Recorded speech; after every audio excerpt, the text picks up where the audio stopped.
कुछ दिनों में दिल्ली के कुछ इलाकों में जो हिंसा की घटनाएं घटी हैं उसको लेके हम सब लोग चिंतित हैं और दिल्ली सरकार की तरफ से जो कदम हम उठा सकते थे हमने पिछले कुछ दिनों में उठाए हैं। मैंने पिछले कुछ दिनों में कई बार ये कहा भी है कि इसमें सबका नुकसान हुआ है, हिंदुओं का भी नुकसान हुआ, मुसलमानों का भी नुकसान हुआ, हमारे पुलिस के भी बहुत सारे कर्मचारी जो हैं, पुलिस वाले जो हैं वो ज़ख्मी हुए। एक पुलिस हेड कांस्टेबल रतनलाल जी की मौत हो गई, एक आईबी के ऑफिसर की मौत हो गई। तो इस किस्म की घटनाओं का, इस हिंसा का से किसी को फ़ायदा नहीं हुआ।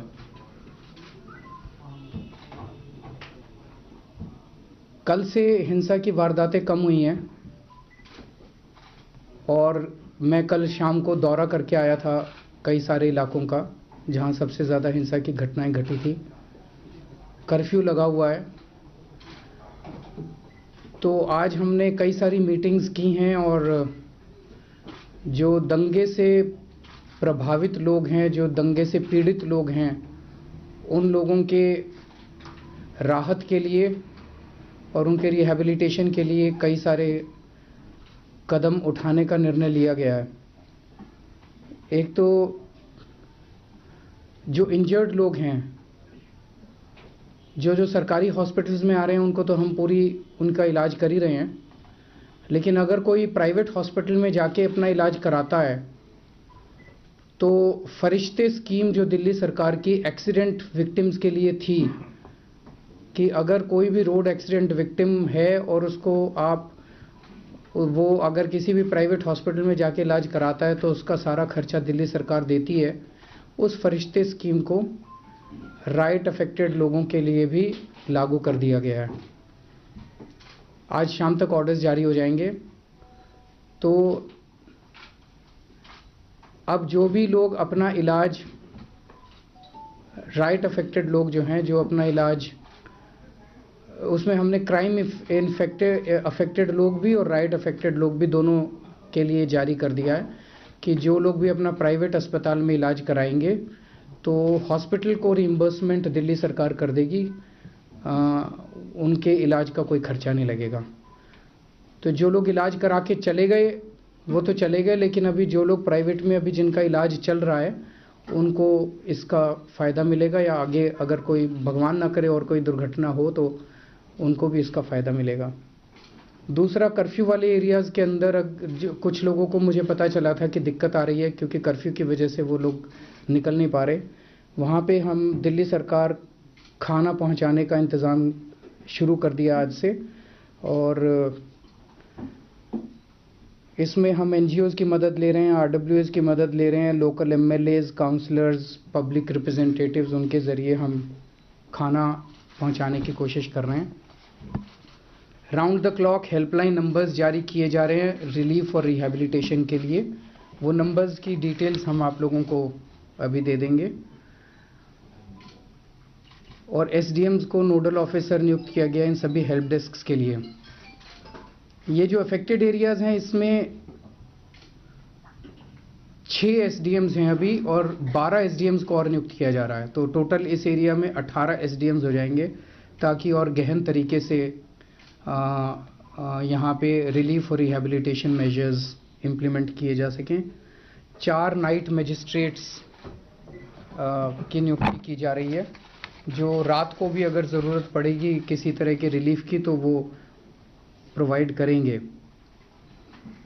जिन लोगों की मौत हो गई है उनको हर एक को, उनके परिवार को 10-10 लाख रुपए का मुआवजा दिया जाएगा, जिसमें 1 लाख रुपए एक्स ग्रेशिया और 9 लाख रुपए डॉक्यूमेंट्स वेरीफाई करने के बाद होगा। माइनर के केस में, डेथ ऑफ अ माइनर में 5 लाख रुपए का मुआवजा, परमानेंट इनकैपेसिटेशन 5 लाख रुपए का मुआवजा, सीरियस इंजरी पे 2 लाख रुपए का मुआवजा, माइनर इंजरी पे 20,000 रुपये का मुआवजा, अगर कोई ऑर्फन हो जाता है तो 3 लाख रुपए का मुआवजा, एनिमल लॉस 5,000 रुपये प्रति एनिमल,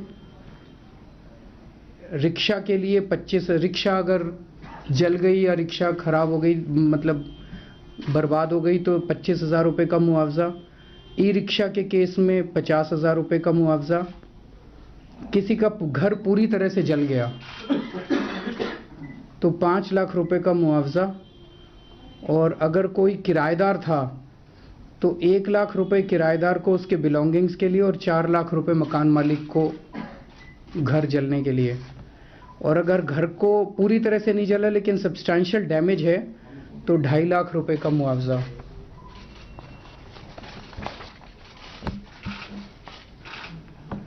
और कॉमर्शियल यूनिट, दुकान वगैरह अगर किसी की जल जाती है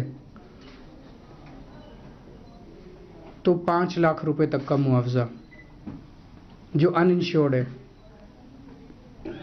जिन लोगों के घर पूरी तरह से जल गए या सब्सटैंशियल जल गए और उनको इमीडिएट राहत की ज़रूरत है, क्योंकि ये सब कागजी कार्रवाई में थोड़ा सा समय लग सकता है, जिन लोगों को इमीडिएट ज़रूरत है उन्हें 25,000 रुपये का एक्स ग्रेशिया तुरंत दे दिया जाएगा ताकि उनकी ज़िंदगी सुचारू रूप से चल सके। जैसे मैंने कहा कि हेल्पलाइन भी है, ऑफिसर्स के दफ्तर भी हैं, लेकिन एक ऐप भी डेवलप किया जा रहा है, एक आध दिन में वो जारी कर दिया जाएगा, जिसके ज़रिए लोग अपने यहाँ पे इसमें अपने क्लेम दाखिल कर सकते हैं और उसके बाद उनको बुला के उनसे सारे डॉक्यूमेंट्स भरवा लिए जाएंगे।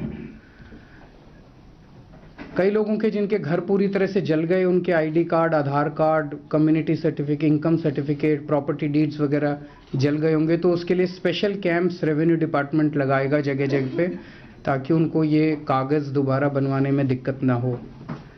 ईस्ट दिल्ली म्यूनिसिपल कॉरपोरेशन को कहा जा रहा है कि उस एरिया में, मैं जब कल गया था, चारों तरफ पत्थर पड़े हुए थे, चारों तरफ जले हुए, तो उस एरिया की सफाई के लिए तुरंत कार्रवाई करे। मोहल्ले के लेवल पे हर जगह पीस कमिटीज़ बनाई जा रही हैं। इसमें बहुत सारे लोगों की दुकानें जल गई जो हो सकता है उनके पास इंश्योरेंस हो, बहुत सारे लोगों के व्हीकल्स जल गए जिनके पास हो सकता है इंश्योरेंस हो। तो फाइनेंस डिपार्टमेंट को कहा गया कि इंश्योरेंस कंपनीज़ के साथ टाई अप करके, अगर इंश्योरेंस कंपनीज़ भी वहाँ पे कैंप लगा के और इसको जल्द से जल्द लोगों के क्लेम्स को सेटल कर सके। दिल्ली फाइनेंस कॉरपोरेशन को कहा जा रहा है कि जिन लोगों की दुकानें और रोज़गार ख़त्म हो गए उनको इजी टर्म्स के ऊपर सब्सिडाइज्ड लोन्स दिए जा सकें। कई बच्चों की किताबें जल गई, तो उस इलाके के स्कूलों में कहा जा रहा है कि उन बच्चों को, चाहे प्राइवेट स्कूल के हों चाहे सरकारी स्कूल के हों, बच्चों को किताबें और यूनिफॉर्म्स फ्री में प्रोवाइड की जाएंगी। और जो बच्चे अभी सीबीएसई और आईसीएसई बोर्ड के एग्ज़ाम देने वाले थे और इस वजह से नहीं दे पाए, उनकी लिस्ट बना के इन दोनों बोर्ड्स को भेज दी जाएगी और बोर्ड ने कहा है उन लोगों ने कि इनकी दोबारा परीक्षा का वो इंतज़ाम करेंगे। तो ये सारे एफर्ट्स हैं। मैं ख़ास तौर से सरकारी हॉस्पिटल्स जो हमारे हैं उनको, उन्होंने बहुत शानदार काम किया, सभी डॉक्टर्स ने बहुत शानदार काम किया। मैं खुद भी गया था, कई सारे हॉस्पिटल्स में कई बार गया था और रात दिन मेहनत की है डॉक्टर्स ने भी और सभी कर्मचारियों ने, पैरामेडिक स्टाफ ने। बहुत ज़्यादा प्रेशर था उन लोगों के ऊपर और उन सब लोगों को मैं बधाई देना चाहता हूँ। चल रही है, ये बता रहे हैं, हेल्थ मिनिस्टर बता रहे हैं चल रही है। रैन बसेरों के अंदर टेम्पोरेरी इंतजाम कर रहे हैं। वैसे जो मुझे बताया गया है, अगर किसी को भी ज़रूरत है तो रैन बसेरे में कर सकता है। मुझे बताया गया कुछ लोग जो हैं वो अपने रिश्तेदारों के आसपास, दोस्तों के यहाँ चले गए हैं। सख्त एक्शन लो, सख्त एक्शन लो। मेरे पास पुलिस नहीं है, अगर पुलिस होती तो हम भी सख्त एक्शन लेते। मेरा अपना ये मानना है कि देश की सुरक्षा को लेके और जो इस तरह के दंगे होते हैं, मैं ये सुबह से देख रहा हूँ, इसके ऊपर राजनीति नहीं होनी चाहिए। आम आदमी पार्टी का है कोई, या बीजेपी का है, या कोई कांग्रेस का है। जिन जिन लोगों ने दंगों को उकसाने की कोशिश की, जिन जिन लोगों ने दंगे करवाए, उनको बख्शा नहीं जाना चाहिए, चाहे कोई भी हो, चाहे मेरे मंत्रिमंडल में कोई है, किसी को नहीं छोड़ना है। उनके खिलाफ सख्त से सख्त एक्शन लो। उस पर आप बयान क्या पूछ रहे हो लोगों से? आपका क्या कहना है जी? आपका क्या कहना है जी? आपका क्या कहना है जी? कहने से दंगे वालों को सजा मिलेगी क्या? इससे सजा मिलेगी? ऐसे क्रिमिनल जस्टिस सिस्टम चलेगा हमारा? उठा के जेल में डालो जो भी दोषी हैं, उनके वाले दोषी हैं उनको डालो, हमारे वाले दोषी हैं डबल सजा दो उनको, किसी को बख्शो मत। राजनीति करना बंद करो देश की सुरक्षा के साथ, देश के साथ राजनीति करना बंद करो। वो ऐसा एस्टिमेट है नहीं, अब करेंगे सारे, revenue department is going to do it. मैंने कह दिया आपको सख्त से सख्त सजा दो, जो सजा बनती है उससे डबल सजा दे दो अगर कोई आम आदमी पार्टी वाला पकड़ा जाता है तो।